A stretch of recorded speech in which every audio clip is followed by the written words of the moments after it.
Assalamualaikum warahmatullahi wabarakatuh dan salam sejahtera. Pada kali ini saya akan menerangkan berkaitan dengan dasar kerajaan, iaitu cukai dan subsidi.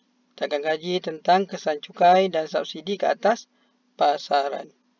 Okey, di sini terdapat contoh dari segi barang-barang kawalan yang diberikan subsidi oleh kerajaan. Contoh di situ adalah tepung gandum, kegunaan am, minyak masak dan gas petroleum cecair.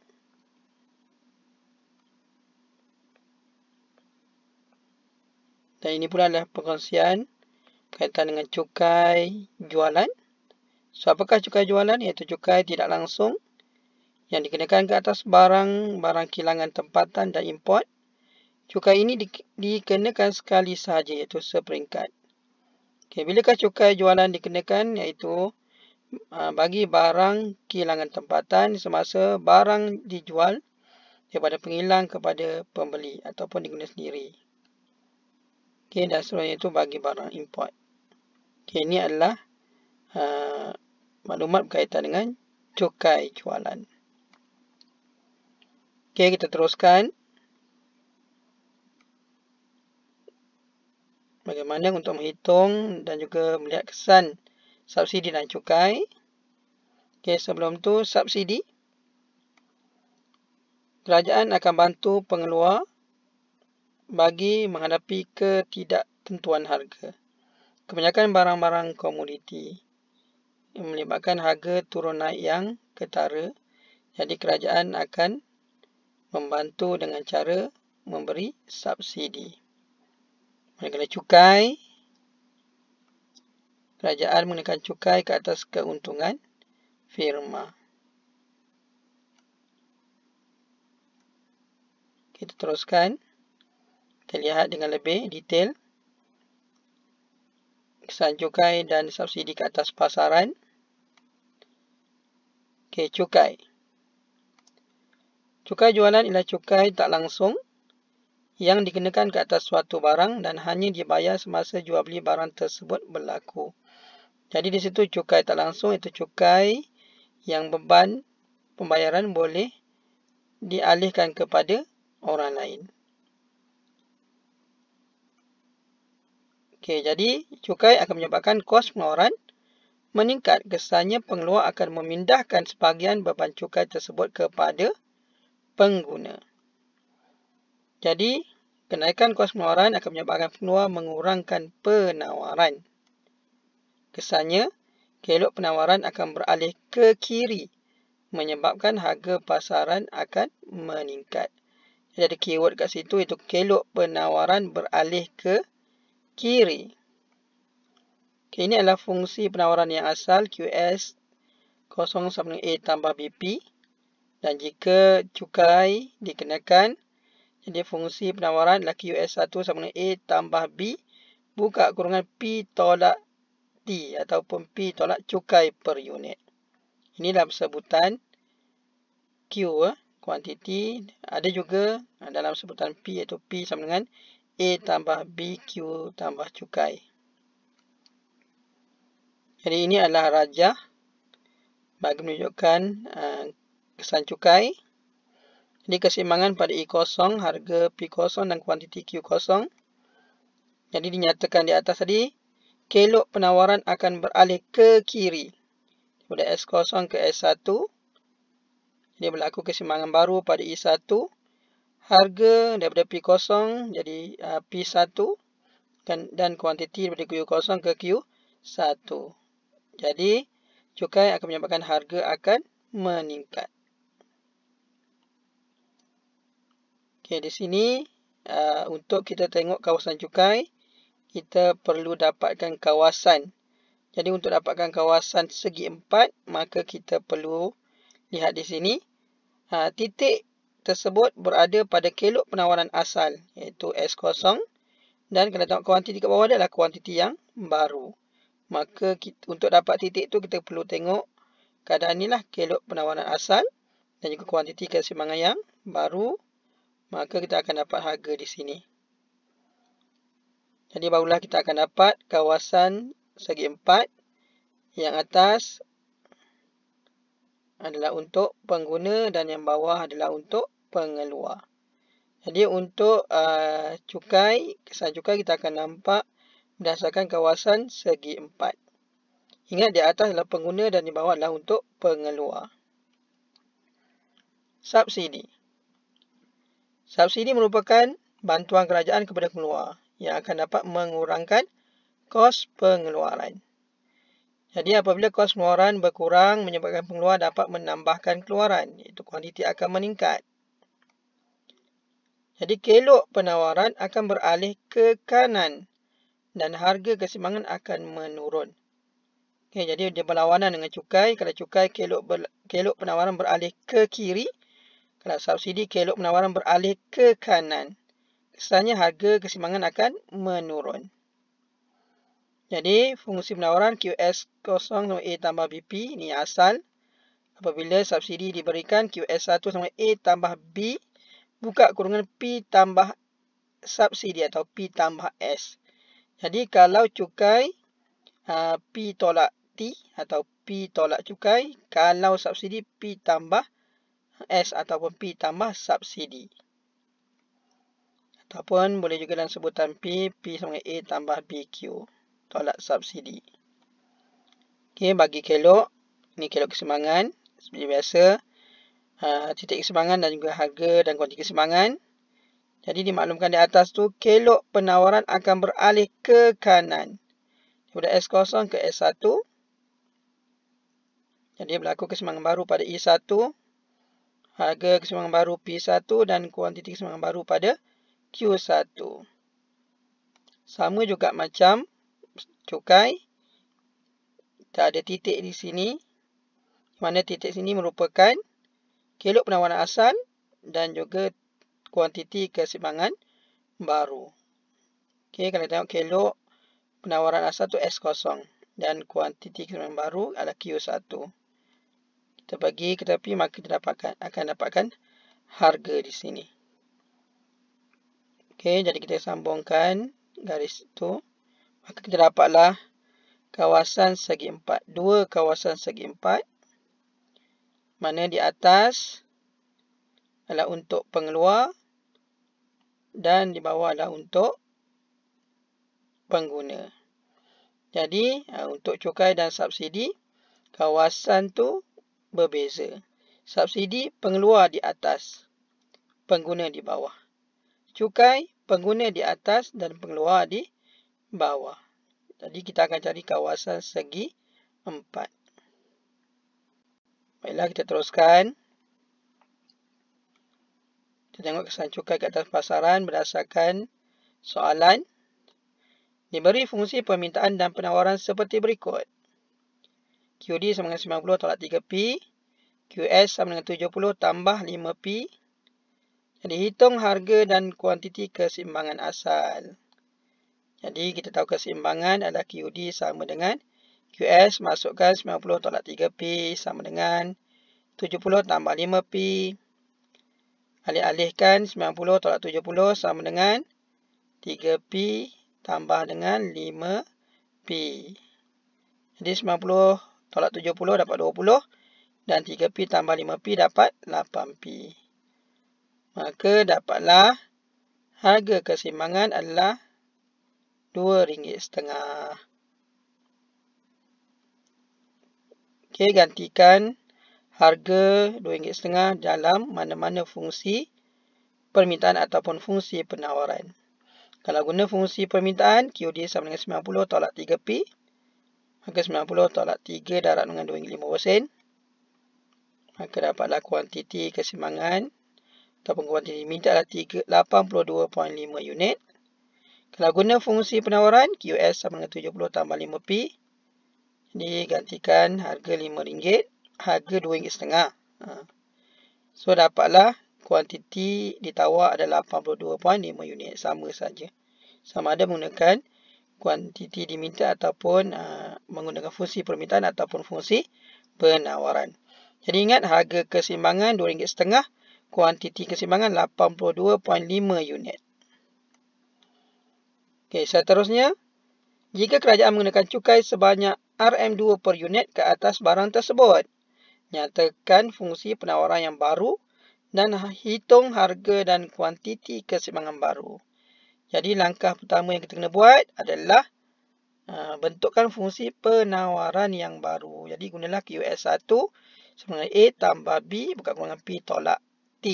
Untuk cukai P tolak T. Cukai tax. Jadi kita gunakan T lah kadang P tolak T. Okey, jadi masukkan 70 tambah 5 buka kurangan P tolak 2. Cukai RM2 per unit. Maka selesaikan dapatlah QS1 sama dengan 60 tambah 5P. Ini adalah fungsi penawaran yang baru. Seterusnya kita cari harga dan kuantiti keseimbangan yang baru. Jadi QD masih lagi kekal 90 tolak 3P dan QS1 adalah 60 tambah 5P. Selesaikan 90 tolak 60 dan 3P tambah 5P. Dapatlah 30 sama dengan 8P. Maka dapatlah harga keseimbangan yang baru adalah RM3.75. Dicari kuantiti keseimbangan. Macam tadi juga boleh guna fungsi permintaan dan boleh guna fungsi penawaran. Kalau guna fungsi penawaran, kita masukkan harga RM3.75. Maka dapatlah kuantiti diminta adalah 78.75 unit. Dan kalau guna fungsi penawaran yang baru, QS1 sama dengan 60 tambah 5P. Maka masukkan harga P itu dengan 3.75. Maka dapatlah kuantiti ditawar adalah 78.75 unit. Jadi harga keseimbangan baru adalah RM3.75. Dan kuantiti keseimbangan baru adalah 78.75 unit. Okey, seterusnya. Tunjukkan kawasan cukai yang ditanggung oleh pengguna dan pengeluar di dalam meraja. Jadi lukis kelok. Ini adalah kelok keseimbangan yang asal. Berapa tadi? Keseimbangan asal harga RM2.5 dan kuantiti 82.5. Jadi kita tahu cukai akan menyebabkan kelok penawaran beralih ke kiri. Ke S1, S0 ke S1. Maka berlaku keseimbangan baru pada I1. Berapa harga keseimbangan tadi? 3.75. Dan kuantiti keseimbangan baru tadi adalah 78.75. Jadi kita dah ada harga dan kuantiti keseimbangan yang baru dan yang lama. Okey, seterusnya kita perlu dapatkan kawasan segi 4. Kita perlu cari satu lagi titik dan satu lagi harga lah. Di mana titiknya berada di kelok penawaran asal iaitu S0 dan juga kita akan gunakan kuantiti keseimbangan yang baru. Maka kita nak dapatkan nilai di sinilah. So, kita dapat 1.75. Macam mana dapat 1.75? Jadi kita gunakan fungsi penawaran yang asal dan masukkan kuantiti yang baru. Okey, kuantiti yang baru 78.75 itu adalah kuantiti yang baru. Dan 70 tambah 5P itu adalah fungsi penawaran yang asal. Jadi kita selesaikan, maka kita dapatlah 1.75. Ataupun kalau dah faham, kita ambil harga keseimbangan yang baru iaitu RM3.75 tolak dengan cukai. Cukai berapa ringgit? RM2. Jadi dapat juga 1.75. Jadi ada dua cara macam mana nak dapat nilai 1.75. Maka kita dapat kawasan segi 4 di atas iaitu untuk pengguna dan juga kawasan segi 4 ke 1 adalah di bawah adalah untuk pengeluar. Okey, seterusnya. Berapakah beban cukai yang ditanggung oleh pengguna? Jadi pengguna yang dekat atas tu. Jadi 3.75 tolak dengan 2.50. Darablah dengan kuantiti yang baru 78.75. Maka dapatlah 1.25. Okey, 1.25 tu adalah cukai per unit yang ditanggung oleh pengguna. Kalau ada perkataan per unit, maka kita cuma yang tolak je, tak darab dengan kuantiti. Maka dapatlah jumlah cukai ditanggung pengguna adalah 9.8.44. Seterusnya cukai ditanggung oleh pengeluar. Okey, pengeluar pula yang kat bawah tu RM2.50 tolak dengan 1.75 darab dengan 78.75 unit. Maka 0.75 darab 78.75 unit. Okey, 0.75 unit tu adalah cukai per unit yang ditanggung oleh pengeluar. Maka kita selesaikan dapatlah 59.06. Jadi dah dapat jumlah cukai yang ditanggung oleh pengguna dan pengeluar. Juga kita tahu cukai per unit yang ditanggung oleh pengguna dan pengeluar. Okey, juga kita boleh kira jumlah hasil kerajaan. Sebab cukai adalah hasil kepada kerajaan. Jadi berapakah cukai ataupun hasil kerajaan? Iaitu cukai per unit tadi darablah dengan kuantiti baru.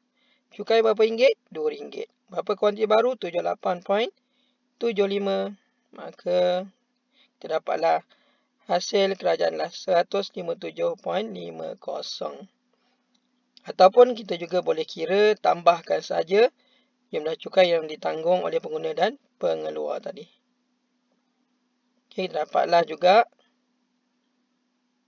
157.50. Itu dua cara lah untuk mengira hasil kerajaan. Okey, selesai untuk cukai.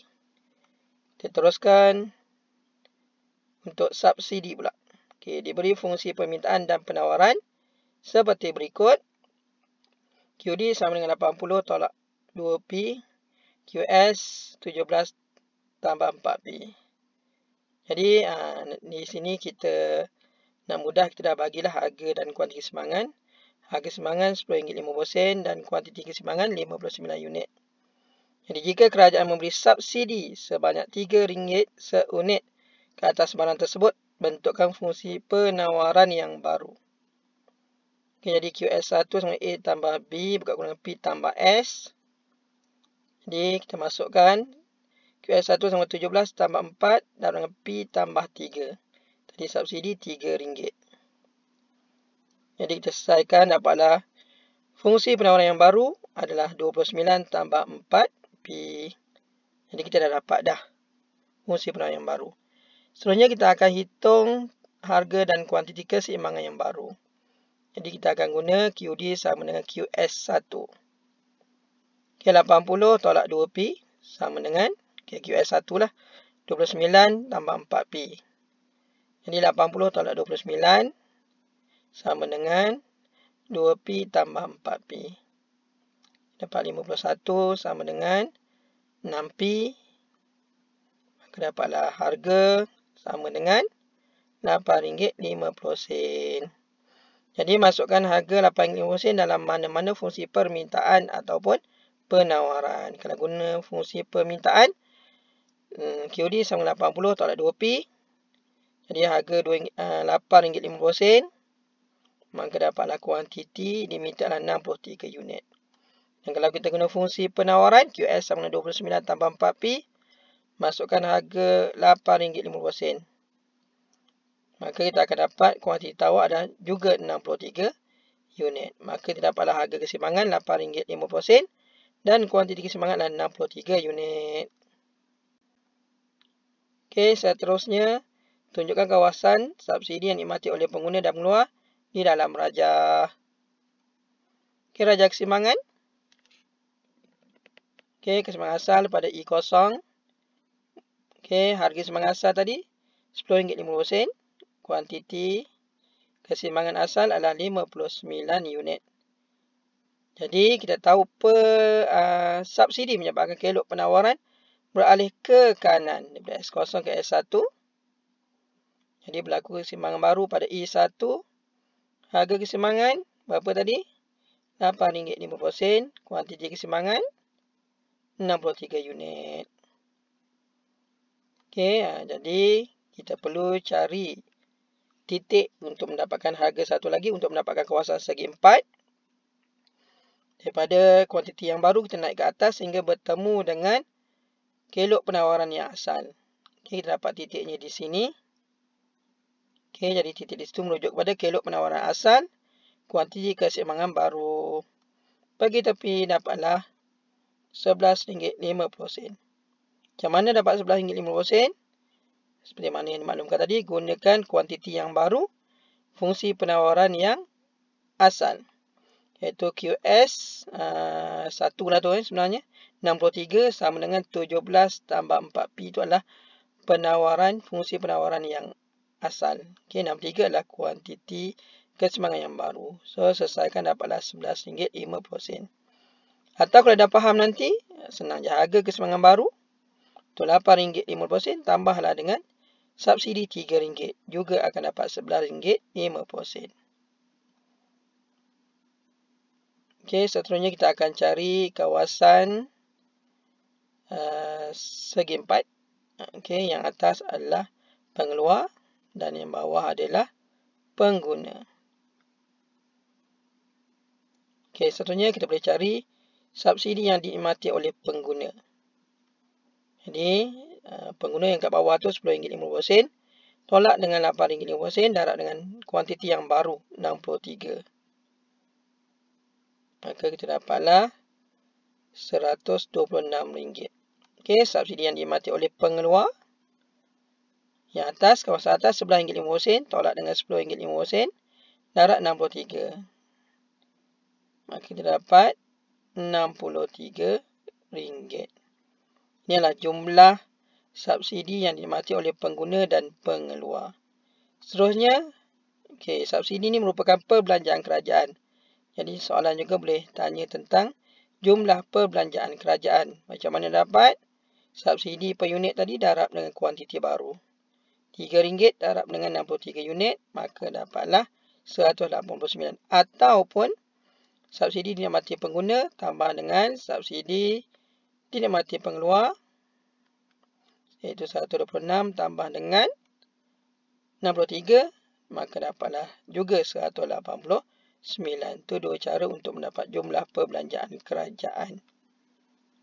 Okey, selesai bagi pengiraan dan juga kawasan kelok untuk mengira jumlah cukai atau jumlah beban cukai yang ditanggung oleh pengguna pengeluar, juga jumlah subsidi yang dinikmati oleh pengguna dan pengeluar.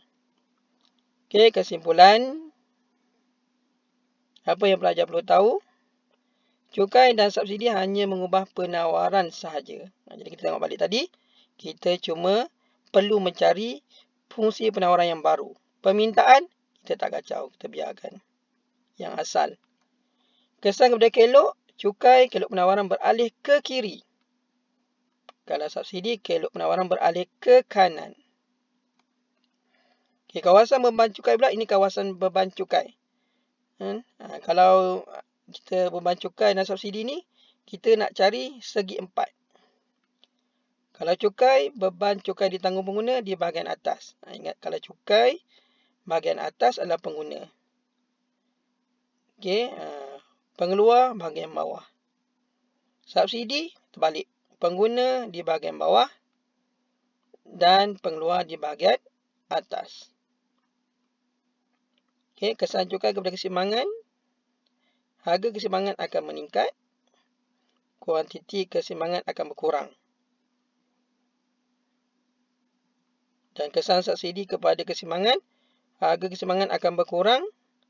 Dan kuantiti keseimbangan akan meningkat. Okey, itu adalah kesimpulan berkaitan dengan dasar kerajaan, iaitu cukai dan subsidi. Kesan cukai dan subsidi terhadap pasaran. Okey, sekian. Terima kasih.